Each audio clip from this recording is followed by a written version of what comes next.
Prenons le temps de partager la parole de Dieu avec le sermon intitulé « L'arbre de vie et notre Sauveur Christ Tansanron ». Le coronavirus a touché le monde entier. Bien que nous pensions que tout serait réglé en 2020, cela continue même en 2021. Lorsque nous regardons les prophéties de la Bible, les disciples ont demandé à Jésus sur la montagne des Oliviers « Quand viendras-tu sur cette terre ? Et quel sera le signe de la fin du monde ?» Dans Matthieu chapitre 24, il y a une scène où il demande ce genre de questions. Puis Jésus a dit « Il y aura en divers lieux des famines et des tremblements de terre. » En termes simples, des famines et des tremblements de terre sont des désastres naturels. Divers désastres naturels se produisent autour de nous. La pandémie de coronavirus n'est-elle pas aussi une sorte d'épidémie? En 2015, un traité sur le changement climatique a été adopté en France entre pays développés. L'accord sur le climat dit « Nous ne devons pas augmenter la température de la Terre de 2 degrés ou plus. Nous devons limiter l'augmentation de la température à 2 degrés. » Chaque pays fait des efforts en ce moment, mais la température a déjà augmenté de 1 degré. Comme la température augmente de 1 degré, de nombreux changements ont commencé à se produire sur la Terre. Le climat commence à changer. Il était dit il y a 6 ans, si la température de la Terre augmente de 2 degrés, la Terre sera confrontée à la fin du monde. Donc, faisons de notre mieux pour empêcher la température d'augmenter de 2 degrés. Mais elle a déjà augmenté de 1 degré. Que se passera-t-il si le 1 degré restant augmente? Les glaciers de l'Antarctique fondront, les glaces de l'Arctique fondront, et même les calottes glaciaires formant le pergélisol fondront aussi, en révélant la terre en dessous. Les gens peuvent penser, même si les calottes glaciaires fondent, il ne faut pas trop s'en inquiéter. Mais le problème est que les organismes vivants sont gelés depuis des dizaines de milliers d'années à l'intérieur de ces calottes glaciaires qui les empêchent de mourir. Par conséquent, divers types de virus que l'humanité n'a jamais rencontrés auparavant s'y cachent dans un état d'hibernation. Les scientifiques ont très peur et craignent que si tous ces virus sortent de leur état d'hibernation un par un, en raison de la hausse de la température, ils commencent à se propager à différents hôtes, qu'ils soient humains ou animaux. Par cela, les pestes et les maladies se répandront largement dans le monde entier. C'est tout ce qui se passera. Le climat a tellement changé que des inondations comme des chutes d'eau se produisent constamment en Inde, aux États-Unis, en Chine et en Asie. Maintenant, on dit que la Terre peut perdre la capacité de se régénérer à son climat normal.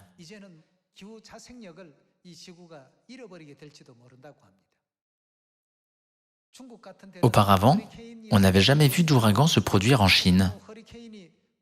Maintenant, cependant, les ouragans sont aussi mauvais que ceux des États-Unis, et beaucoup de tornades apparaissent aussi dans toute la Chine. Récemment, même des grêlons de la taille d'un œuf de poule sont tombés en Chine. Il y a beaucoup de choses sur Internet. Donc, si vous allez sur YouTube et tapez désastres, vous trouverez de nombreux désastres dans le monde.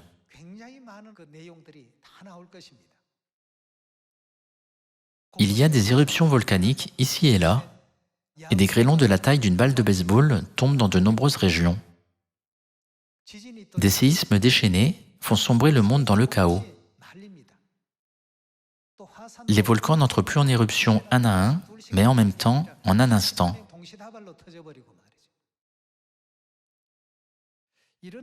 Chaque fois que ces phénomènes se produisent, je ne peux m'empêcher de penser à notre Sauveur. Je suis très reconnaissant à Dieu le Père et à Dieu la Mère d'être venus sur cette terre pour nous sauver.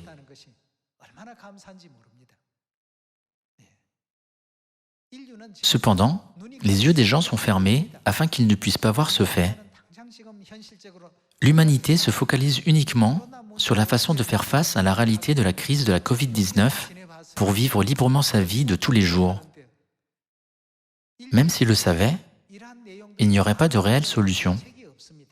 Ils disent « le gouvernement le résoudra, l'ONU s'en chargera ». C'est la seule chose qu'ils peuvent espérer. Pour nous, cependant, Dieu le Père et Dieu la Mère sont venus sur cette terre en tant que sauveurs pour donner la gloire éternelle du ciel où il n'y a ni souffrance, ni douleur, ni mort. Par conséquent, nous devons prêcher aux gens la venue de Dieu le Père et de Dieu la Mère afin qu'ils puissent recevoir la bénédiction de recevoir les sauveurs qui demeurent à Sion. Nous, le peuple céleste, devons nous rappeler combien nous devons remercier Dieu le Père et Dieu la Mère d'être venus comme nos sauveurs. Aujourd'hui, prenons le temps de chercher Dieu notre Sauveur, qui est prophétisé dans la Bible. Aujourd'hui, étudions la parole de vérité de Dieu intitulée « L'arbre de vie est notre Sauveur Christ Ansanron ». Comme je l'ai mentionné, les gens gémissent de la douleur de la mort depuis l'apparition de l'humanité sur cette terre. Nous savons tous bien que la mort de l'humanité trouve son origine dans le Jardin d'Éden. Comme l'histoire de la mort a commencé dans le Jardin d'Éden, nous pouvons aussi y trouver la réponse à la vie. Afin de faire comprendre clairement cela à ses enfants, Jésus nous a donné un enseignement important dans Matthieu chapitre 13. Examinons cet enseignement dans Matthieu chapitre 13, verset 34. Jésus dit à la foule toutes ces choses en parabole. Et il ne lui parlait point sans parabole, afin que s'accomplisse ce qui avait été annoncé par le prophète. J'ouvrirai ma bouche en parabole, je publierai des choses cachées depuis la création du monde. Jésus a dit qu'il avait caché tous les mystères de Dieu en parabole dans les 66 livres de la Bible. De plus, il a expliqué qu'il publierait des choses cachées depuis la création du monde à travers ces paraboles. Nous savons bien que la création du monde est écrite dans le livre de la Genèse. Le livre de la Genèse comprend la partie la plus importante de l'œuvre de rédemption de 6000 ans de Dieu, en particulier concernant la question de l'arbre de la connaissance du bien et du mal et de l'arbre de vie. Dieu a fait vivre Adam et Ève dans le Jardin d'Éden en y plantant l'arbre de la connaissance du bien et du mal et l'arbre de vie. Voyons Genèse chapitre 2, verset 9. L'Éternel Dieu fit pousser du sol des arbres de toute espèce, agréables à voir et bons à manger, et l'arbre de la vie au milieu du jardin, et l'arbre de la connaissance du bien et du mal. Il est écrit que dans le Jardin d'Éden, il y avait l'arbre de vie et l'arbre de la connaissance du bien et du mal. Ouvrons Genèse, chapitre 2, verset 16. L'Éternel Dieu donnait cet ordre à l'homme. Tu pourras manger de tous les arbres du jardin, mais tu ne mangeras pas de l'arbre de la connaissance du bien et du mal, car le jour où tu en mangeras, tu mourras certainement.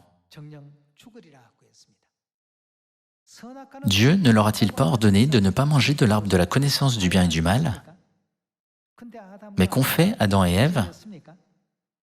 Passons à Genèse, chapitre 3, verset 1. Le serpent était le plus rusé de tous les animaux des champs que l'Éternel Dieu avait fait. Il dit à la femme, « Dieu a-t-il réellement dit, vous ne mangerez pas de tous les arbres du jardin ?» La femme répondit au serpent, « Nous mangeons du fruit des arbres du jardin. Mais quant au fruit de l'arbre qui est au milieu du jardin, Dieu a dit, « Vous n'en mangerez point et vous n'y toucherez point, de peur que vous ne mouriez. » Alors le serpent dit à la femme, « Vous ne mourrez point. Mais Dieu sait que, le jour où vous en mangerez, vos yeux s'ouvriront et que vous serez comme Dieu, connaissant le bien et le mal. La femme vit que l'arbre était bon à manger et agréable à la vue, et qu'il était précieux pour ouvrir l'intelligence. Elle prit de son fruit et en mangea. Elle en donna aussi à son mari, qui était auprès d'elle, et il en mangea.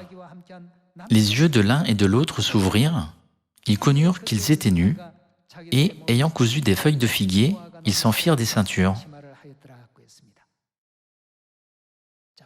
Adam et Ève ont mangé de l'arbre de la connaissance du bien et du mal, et par cela, ils ont apporté la mort à toute l'humanité pour la première fois.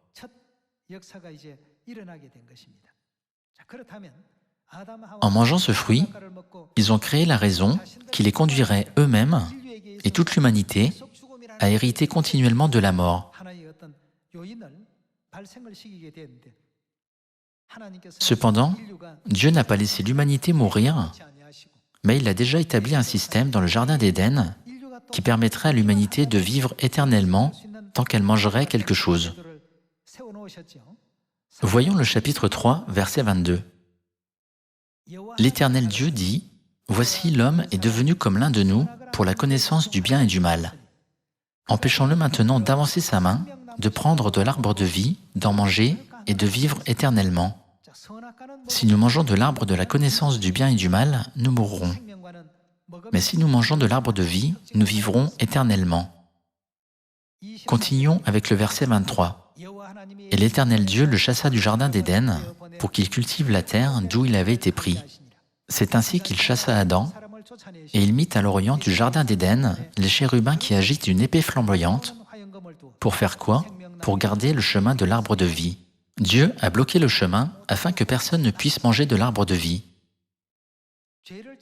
Avant de commettre le péché, il pouvait s'avancer vers l'arbre de vie autant qu'il le voulait. Mais maintenant, le chemin de l'arbre de vie a été bloqué. Depuis lors, comme il est écrit dans l'Épître aux Romains, Adam et Ève se sont lamentés en disant « Misérable que je suis, qui me délivrera de ce corps de mort ?» Nous pouvons voir à quel point ils se lamentent à travers la Bible. Toute cette histoire, qui est écrite dans le livre de la Genèse, est une parabole. Dieu voulait que nous sachions comment nous avons été séduits par Satan et comment nous avons péché dans le ciel à travers l'événement qui s'est produit dans le Jardin d'Éden. Si nous mangions de l'arbre de vie, nous pourrions restaurer notre vie éternelle et le Jardin d'Éden, même si nous avons péché en mangeant de l'arbre de la connaissance du bien et du mal. Ce plan glorieux de Dieu ne serait-il pas accompli?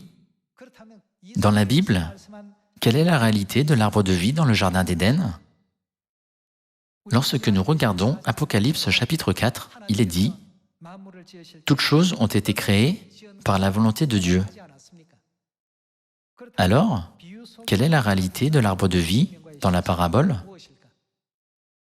Voyons l'Évangile selon Jean, chapitre 6, verset 53. Jésus leur dit, « En vérité, je vous le dis, si vous ne mangez la chair du Fils de l'homme, et si vous ne buvez son sang, vous n'avez point la vie en vous-même. Celui qui mange ma chair et qui boit mon sang a la vie éternelle, et je le ressusciterai au dernier jour. Car ma chair est vraiment une nourriture, et mon sang est vraiment un breuvage. Celui qui mange ma chair et qui boit mon sang demeure en moi, et je demeure en lui.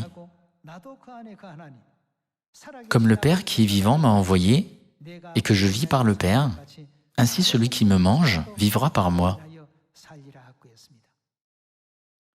Dans le verset 54, il est écrit « Celui qui mange la chair de Jésus et qui boit son sang a la vie éternelle. » Parmi toutes les créations de Dieu, quelle était la création qui pouvait nous donner la vie éternelle lorsque nous la mangions? Il n'y a rien d'autre que l'arbre de vie.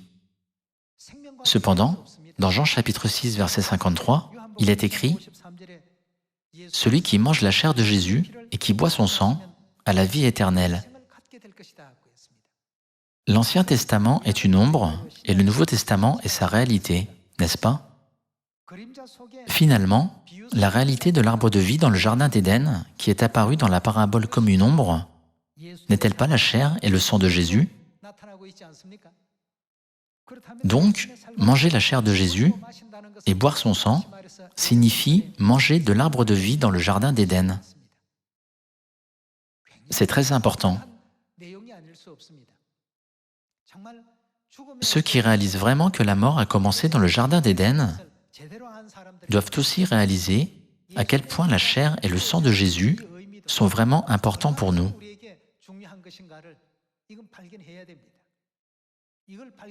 Ceux qui comprennent cela sont ceux qui ont obtenu le trésor le plus important de leur vie.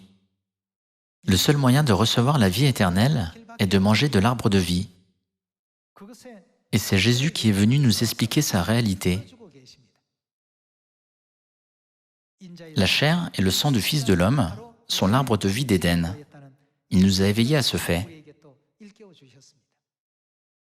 Alors, la question la plus importante est de savoir comment nous pouvons manger et boire la chair et le sang de Jésus, n'est-ce pas? Si nous recevons l'enseignement de Dieu, nous ne devons jamais être envieux de rien au monde. Même si le coronavirus s'est propagé dans le monde entier et que les gens sont dévastés par le changement climatique, ne devrions-nous pas toujours espérer le royaume éternel des cieux? Ne devrions-nous pas aussi avoir pitié de toute l'humanité et leur prêcher rapidement cet évangile? Dieu a établi un ensemble de lois sur cette terre afin que nous puissions manger la chair de Jésus et boire son sang. Voyons l'Évangile selon Matthieu, chapitre 26, verset 17. Le premier jour des pains sans levain, puisque la Pâque et la fête des pains sans levain appartiennent au premier groupe des 7 fêtes des 3 temps, la Bible décrit la Pâque comme le premier jour des pains sans levain. Les disciples s'adressèrent à Jésus pour lui dire « Où veux-tu que nous te préparions le repas de la Pâque ?» Il répondit « Allez à la ville chez un tel, et vous lui direz « Le Maître dit, mon temps est proche, je ferai chez toi la Pâque avec mes disciples. » Les disciples firent ce que Jésus leur avait ordonné, et ils préparèrent la Pâque.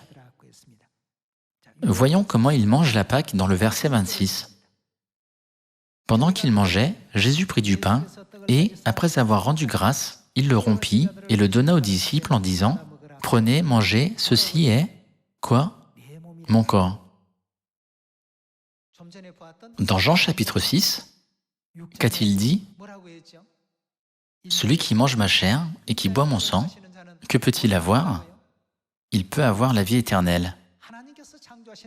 Parmi toutes les créations de Dieu, la seule création qui a été promise pour nous donner la vie éternelle est l'arbre de vie dans le jardin d'Éden. Jésus a dit, « Si vous mangez et buvez la chair et le sang du Fils de l'homme, vous avez la vie éternelle. » Il a pris du pain de la Pâque et a dit, « Ceci est, quoi? Mon corps. » Il nous a dit que le pain de la Pâque était la chair du Fils de l'homme, comme mentionné dans Jean chapitre 6. Continuons avec le verset 27. Il prit ensuite une coupe, et, après avoir rendu grâce, il la leur donna en disant, « Buvez-en tous. » En donnant la coupe de vin lors de la Pâque, il a dit, « Buvez-en tous. » Voyons le verset 28. « Car ceci est mon sang, le sang de l'Alliance, qui est répandu pour beaucoup, pour le pardon des péchés. » Dans Jean chapitre 6, il est écrit, « Celui qui mange la chair de Jésus et qui boit son sang a la vie éternelle. » Donc, nous pouvons comprendre que la chair et le sang de Jésus sont la réalité de l'arbre de vie dans le jardin d'Éden. Alors, qu'est-ce que la chair et le sang de Jésus? Jésus les a contenus dans la loi de vérité de la Pâque et a ouvert un chemin pour que l'humanité ait la vie éternelle tant qu'elle a la foi et suit les ordonnances et les lois de Dieu.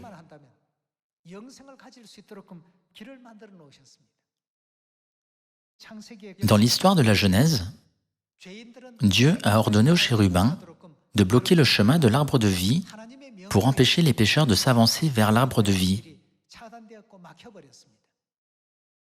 Alors, n'est-il pas vrai que personne d'autre que Dieu ne peut nous donner le chemin pour manger et boire le pain et le vin de la Pâque, qui est la vérité de l'arbre de vie. C'est pourquoi, il y a 2000 ans, Dieu est venu en chair et a ouvert ce chemin qui avait été bloqué jusque-là. Alors, on l'a appelé la route nouvelle.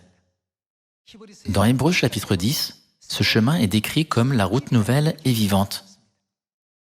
On l'a aussi appelé la nouvelle alliance, ce qui signifie que Dieu est venu et a ouvert cette route nouvelle. Passons à Luc chapitre 22, verset 7.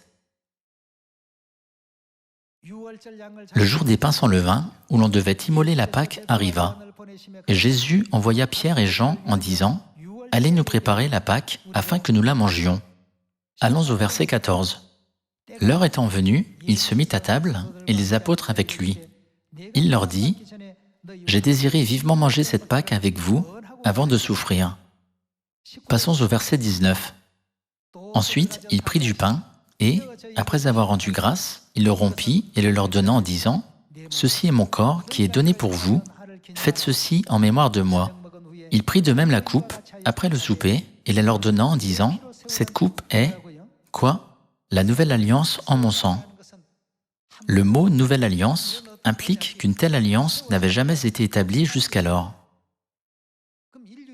Bien que de nombreuses personnes soient nées et mortes, le chemin pour manger de l'arbre de vie n'a pas été ouvert jusque-là, n'est-ce pas? La façon dont Jésus nous donne la vie éternelle est la même lors de sa première venue et lors de sa seconde venue. Par conséquent, célébrer la Pâque n'est-il pas la tâche la plus essentielle assignée à l'humanité, qui est destinée à mourir en mangeant de l'arbre de la connaissance du bien et du mal? Alors, seulement qui connaît cette vérité maintenant? N'est-ce pas notre Père Céleste, Anne Saint-Dron, qui nous a enseigné toutes ces questions et qui nous a ouvert tous les chemins que ni vous ni moi ne connaissions auparavant lorsqu'il est venu sur cette terre? Lorsque Jésus a établi la Pâque il y a 2000 ans, il a dit dans Jean chapitre 10, « Le voleur ne vient que pour dérober, égorger et détruire. Moi, je suis venu afin que les brebis aient, quoi? La vie en abondance. »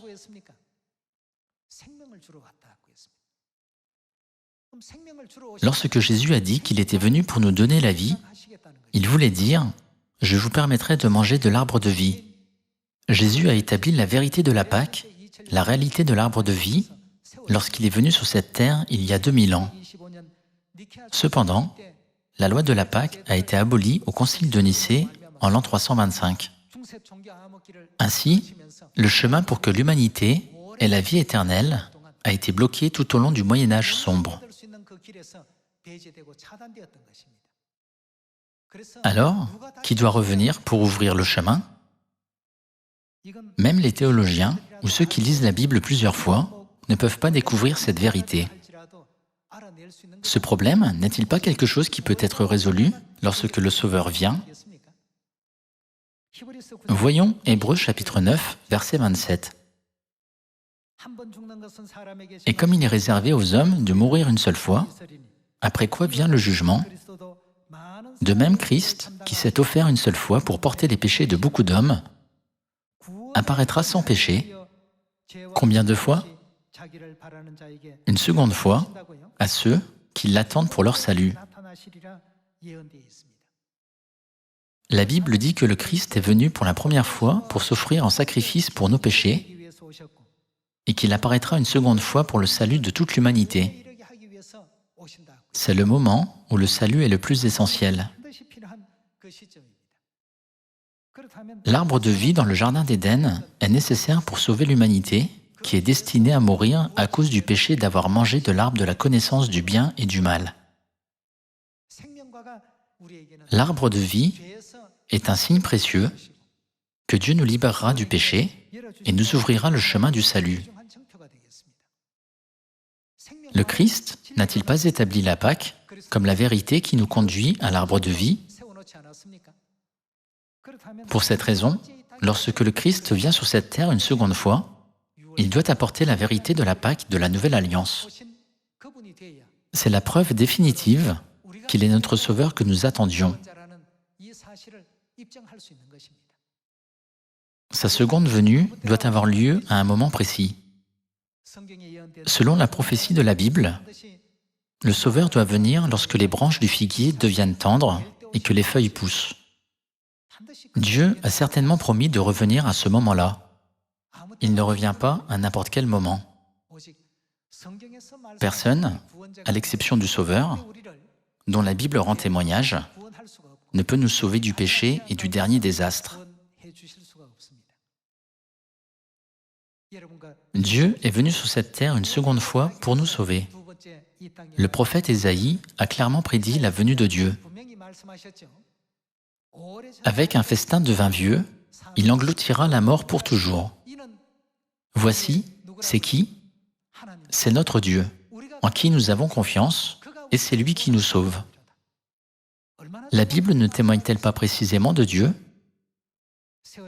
Qui a conduit l'humanité, qui est destinée à la mort éternelle, à cause du péché d'avoir mangé de l'arbre de la connaissance du bien et du mal, au chemin du salut, par la vérité de la Pâque de la Nouvelle Alliance? Qui nous a proclamé la vérité de la Pâque et nous a conduits au chemin de l'arbre de vie? N'est-ce pas notre Dieu, le Christ incendron? N'est-ce pas aussi l'épouse de l'Esprit, notre Mère Céleste la Jérusalem? Nous ne devons pas comprendre cette vérité superficiellement. Nous devons réfléchir à combien de grâces nous recevons maintenant. En gardant cela à l'esprit, nous devons accepter la grâce de Dieu avec gratitude.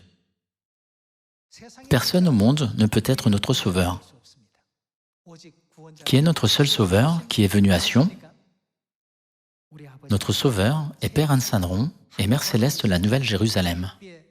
Je vous demande sincèrement, encore une fois, de graver ce fait au plus profond de votre cœur, de les suivre partout où ils vont, jusqu'à la fin, et d'entrer dans le royaume éternel des cieux.